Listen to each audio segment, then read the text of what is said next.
मनुष्य ने अपने जीवन को सुचारू रूप से चलाने के लिए, अपने इस जीवन को सही दिशा में चलाने के लिए बहुत वस्तुओं का निर्माण किया है और उन वस्तुओं से हमको बहुत कुछ सीखने को भी मिलता है।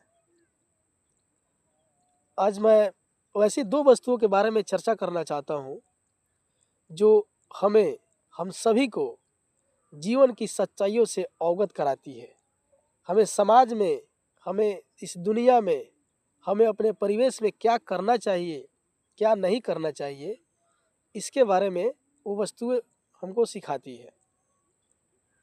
वो प्रथम वस्तु का नाम है सूप।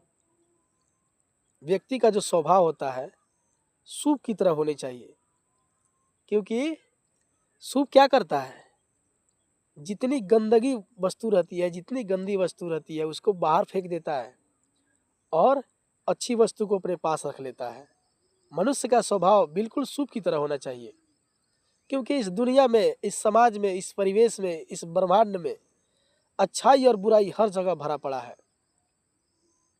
तो सच्चा इंसान वही है जिसकी प्रकृति सूप की तरह है। वे लोग जो गंदी वस्तु है उसको बाहर फेंक देते हैं, जो गंदा वचन है, जो विचार है उसको त्याग देते हैं और सही विचार को, सही व्यवहार को अपने अंदर धारण करते हैं, अपने अंतःकरण में उतारने का प्रयास करते हैं।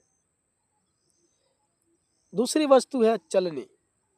चलनी का स्वभाव होता है कि वह गंदी वस्तु को अपने पास रख लेती है और सही वस्तु को, जो सार्थक वस्तु है, उसको बाहर फेंक देती है, जो कि बहुत गलत है।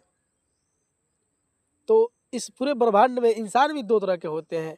एक इंसान ऐसे होते हैं जिनका स्वभाव बिल्कुल सूप की तरह होता है और दूसरे वैसे इंसान होते हैं जिनका स्वभाव चलनी की तरह होता है। जिनका स्वभाव चलनी की तरह होता है वे लोग समाज में, अपने परिवेश में, इस दुनिया में कभी भी सुखीपूर्वक जीवन व्यतीत नहीं करते हैं, क्योंकि उनके अंदर गलत चीज़ों का, गलत विचारों का समावेश हो जाता है और वे समाज में जो लोग फलते फूलते हैं उनको देखकर जलने का प्रयास करने लगते हैं, जलने लगते हैं।